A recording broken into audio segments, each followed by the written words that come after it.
Namaskar, you're watching Sansad TV and this is our special program, Democracies of the World. The program where we bring you a detailed picture of the latest news of events affecting the democracies across the world. We'll also talk about the functioning and the makeup of their democratic institutions. In today's edition, our focus will be on the parliamentary system of Uzbekistan, the nation that held its general election recently. Over the next half an hour, we'll also talk about Canada's new cabinet reshuffle. I'm your host, Bhawna Nayar. And today, our top focus is on Sudan, which is caught up in the midst of escalating political crisis. In Sudan, protests continue against the military coup late last month, which derailed a fragile transition to democracy and sparked an international outcry. At least 12 people have been killed in the protest against the army so far. Protest leaders have said that the demonstrations in the country will continue until the military reverses its takeover and hands over the rule of the country to a civilian government. Here's a report.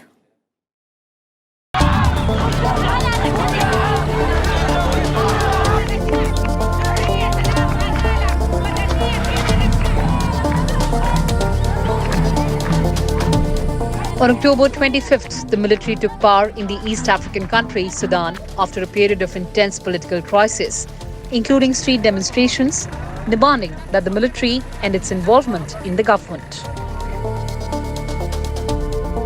Coup leader General Abdel Fattah al-Burhan, who previously headed a transitional government, together with Prime Minister Abdallah Hamdok, announced that the civilian government had been dissolved and declared a state of emergency. The military arrested several senior officials, including Prime Minister Abdallah Hamdok. The sacked Prime Minister was allowed to return home a day after his removal from the top post, but remains under heavy military security. Al-Burhan has said he dissolved the government to avert civil war after civilian politicians stoked hostility to the armed forces. He said he is still committed to a democratic transition, including elections by 2023, but favors a government that would exclude partisan politicians.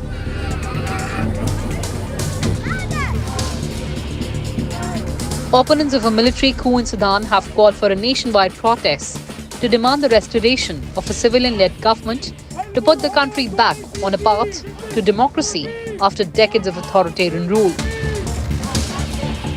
Despite the declaration of a state of emergency, tens of thousands of pro-democracy protesters poured into the streets of Khartoum and its twin city, Omdurman.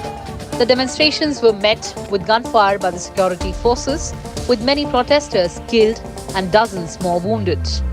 The takeover came after weeks of mounting tensions between military and civilian leaders over the course and pace of Sudan's transition to democracy.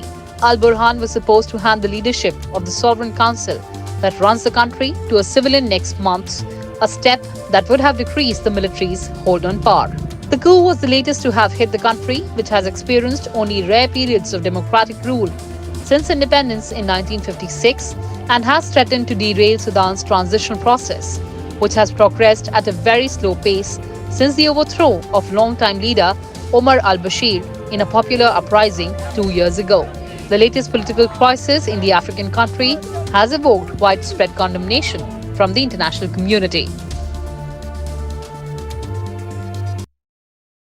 Meanwhile, Sudan's military leader asked at least 6 ambassadors to leave the country.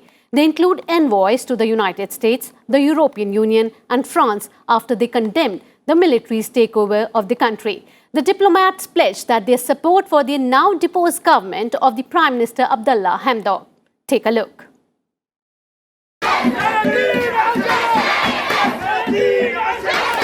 The recent coup in Sudan has triggered alarm across the world. Global leaders have condemned the military action in the African nation. The Biden administration in the US has suspended $700 million in economic support fund for Sudan. The civilian-led transitional government should be immediately restored. It represents the will of the Sudanese people, as evidenced by the significant, peaceful demonstrations of support on October 21st.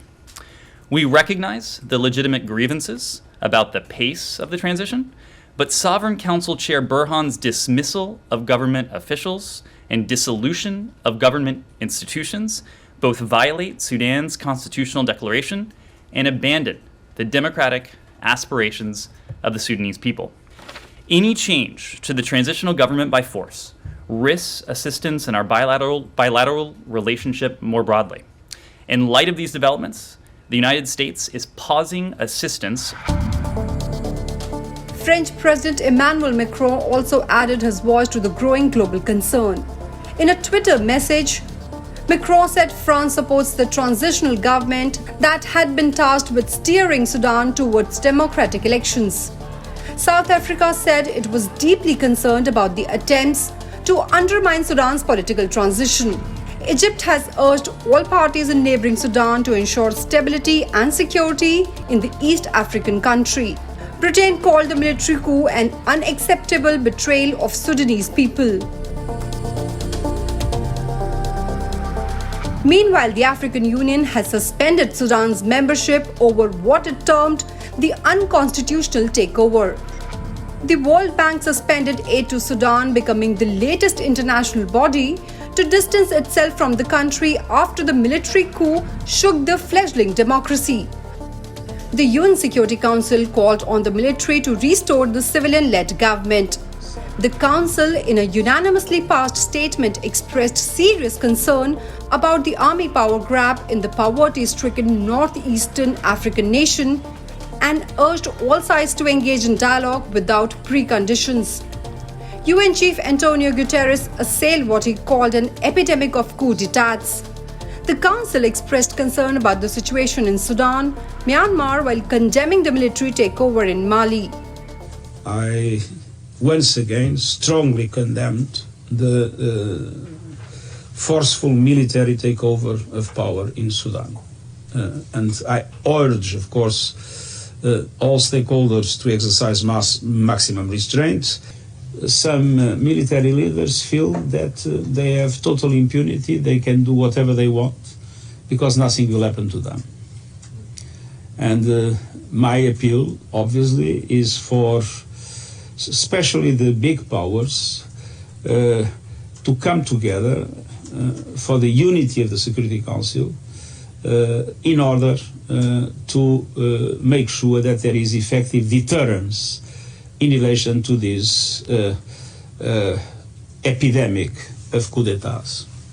And we have seen that effective deterrence today is not in place. And now news from Japan, where Prime Minister Fumio Kishida coalition will stay in power after it secured a comfortable majority in October 31st parliamentary election. In a big win for Kishida, who only became Prime Minister a month ago, his Democratic Party secured over 233 lower house seats, enough to govern without its coalition partner Komyoto. Together, the two parties' share of seats in the lower house is over 291, well above the majority of 233 that Kishida had aimed for. The LDP has dominated Japanese politics for decades but was criticized for its handling of the pandemic. Kishida's predecessor Yoshihide Suga quit after just a year in office. The resignation came amid plummeting poll ratings for the LDP following an unpopular push to continue with the Tokyo Olympics despite public concern about surging COVID-19 rates.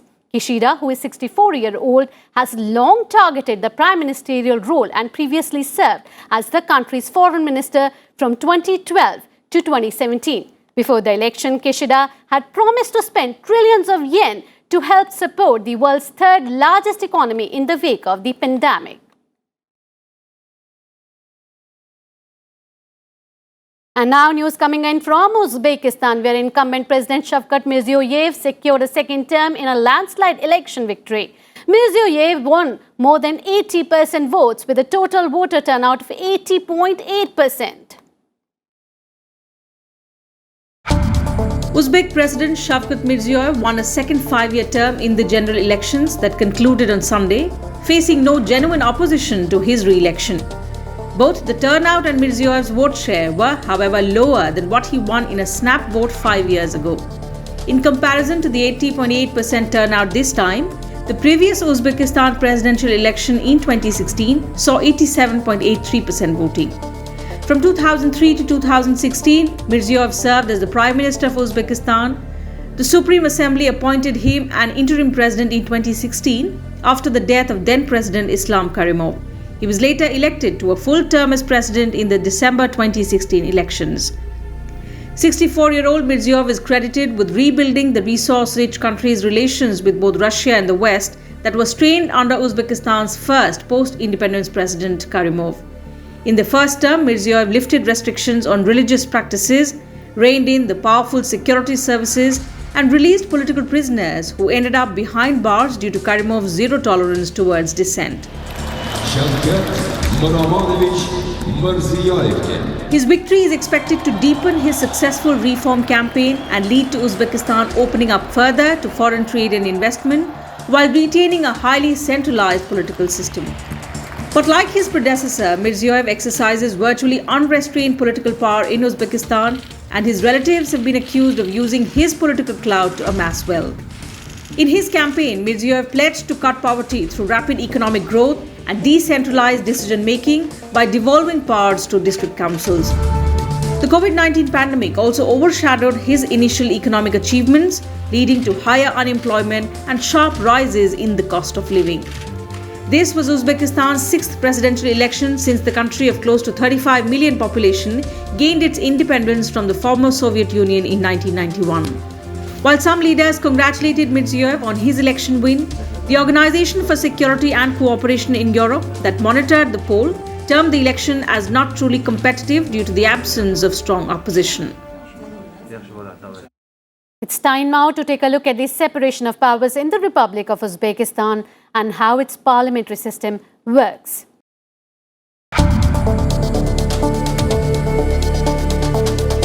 Uzbekistan is a Central Asian nation that declared its independence from the Soviet Union on 31st August 1991. In 1992, Uzbekistan adopted a new constitution to replace the Soviet-era constitution that was in effect since 1978. It establishes the country as a republic and provides for the legislative, executive, and judicial branches of the government, dominated by a strong executive. On 24th April 2003, some amendments were introduced to the constitution. The National Parliament of the Republic of Uzbekistan is the highest state representative body with the legislative power. It succeeded the Supreme Soviet in 1995 and was unicameral until a reform implemented in January 2005 created a second chamber. The country's bicameral legislature consists of two chambers, the Legislative Chamber, the lower house, and the Senate, which is the upper house. The terms of both chambers is 5 years. The Legislative Chamber consists of 150 deputies elected from various electoral districts based on multi-party system. The Senate is a territorial representative chamber that consists of 100 senators. Most of the members are indirectly elected, but some are appointed by the President. The legislature can amend the constitution, enact legislation, approve the budget, and also confirm presidential appointees. Out of its deputies, the Legislative Chamber of Oli Majlis elects the Speaker and his or her deputies. Senators elect the chairman and deputies of the Senate. The former is elected upon the proposal of his or her candidacy by the President. The government exercises executive power in Uzbekistan. The members of the government are the President, the Prime Minister, Ministers, and Deputy Ministers. Uzbekistan is a presidential constitutional republic whereby the President is both head of the state and also the head of the government. The President is directly elected for a 5-year term by citizens who have reached 18 years of age. The President appoints the Cabinet and the High Court justices subject to parliamentary approval and has the authority to issue binding decrees and repeal legislation passed by local administrative bodies. Judiciary is independent from legislative and executive branches. It consists of constitutional, supreme, and supreme economic courts of the Republic of Uzbekistan, the supreme and economic courts of the Republic of Karakal, Pakistan, military and economic courts of provinces, city of Tashkent, districts and towns appointed for the same term. The law takes effect once it is passed by the Legislative Chamber and approved by the Senate, signed by the President, and further officially published in the press. Time now for a short break. On the other side, we bring you all the details from the Canada, where Prime Minister Justin Trudeau unveiled his third cabinet since first winning office in 2015. All this on the other side of the short break.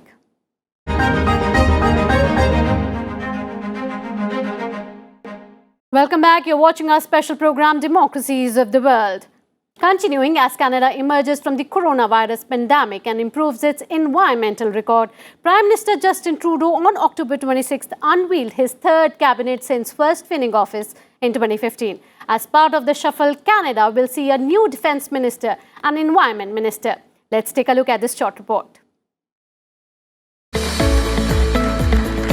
Canadian Prime Minister Justin Trudeau on October 26th carried out a major cabinet shuffle, giving the environment portfolio to longtime Green activist Steven Guilbeault as he pledged that Canada would do big things. Trudeau also appointed new ministers of defence and foreign affairs and pledged to continue to work on reconciliation with Indigenous people. Trudeau, who took power in 2015, won a third term last month but had to act after he lost 3 ministers and another quit before the election. Fewer than 10 of the 38 ministers retained their existing positions. His Liberals hold 159 seats in Parliament but do not have the 170 needed to pass legislations without the support of an opposition party. Minority governments do not usually last a full 4-year term in Canada. There's a few things we know are top of mind for Canadians. First of all, ending the pandemic for good. Canada, as we all know, is a world leader on vaccination rates, but we're not out of this yet. We need to continue to remain vigilant, continue to support people struggling in places across the country, and continue to deliver on the priorities we laid out a few weeks ago on ending this pandemic. Trudeau said addressing climate change is a major priority. His government has already imposed a carbon tax and has pledged to curb harmful emissions in the energy sector. We know that fighting against climate change and preventing biodiversity loss are key for Canadians and for people around the world. That's what we're going to continue doing here at home while we head to Glasgow and encourage and challenge the world to do even more, go even faster, as Canada has. Steven Guilbeault worked for Green groups for over 20 years before entering Parliament in 2019. He became Heritage Minister but was widely criticised for proposing broadcast legislations that critics said would harm freedom of speech. Guilbeault replaces Jonathan Wilkinson, who moves to the Natural Resources portfolio. Melanie Joly becomes Canada's 5th Foreign Minister under Trudeau, and Anita Anand takes over Defence. Canada's parliamentary session will begin on November 22nd. And from Canada's new cabinet to now Germany's newly elected parliament, which held its first meeting last week and elected a lawmaker from the centre-left Social Democratic Party as Speaker of the 736-member lower house or Bundestag. New Speaker Bärbel Ba has been a member of the Bundestag since 2009. She served as the deputy leader of the SPD parliamentary group in the last parliament and its spokesperson on health, education and research. German Chancellor Angela Merkel attended the session, although she is no longer a lawmaker. Merkel's union bloc finished behind the Social Democrats in the Germany's federal election last month. Merkel has been Germany's chancellor for the past 16 years. The SPD won the most seats in the parliamentary election but failed to win a clear majority and is working with the environmentalist Greens and pro-business Free Democrats to form Germany's new government. And now shifting our focus to Sri Lanka, where one country, one law could soon be a reality. President Gotabaya Rajapaksa has been appointed a 13-member task force for the establishment of the uniform law concept in the island nation. The task force, to be headed by the hardline Buddhist monk, will formulate a draft report for the implementation of the concept. The final report is to be submitted by February 28, 2022, after monthly reports to President Rajapaksa on its progress. The One Country, One Law was an election slogan of the Rajapaksa in 2019 when he was elected president with an overwhelming support from the country's Buddhist majority.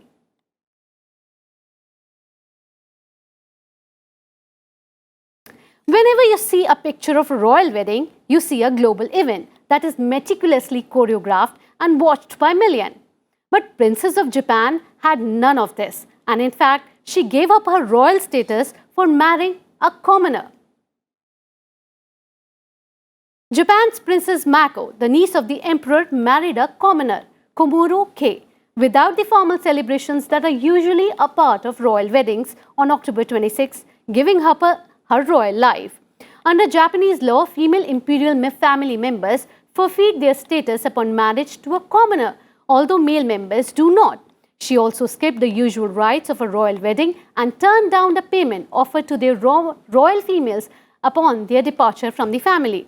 She is the first female member of the royal family to decline both. However, her relationship has been met with controversy in the country. People were pictured protesting against the marriage.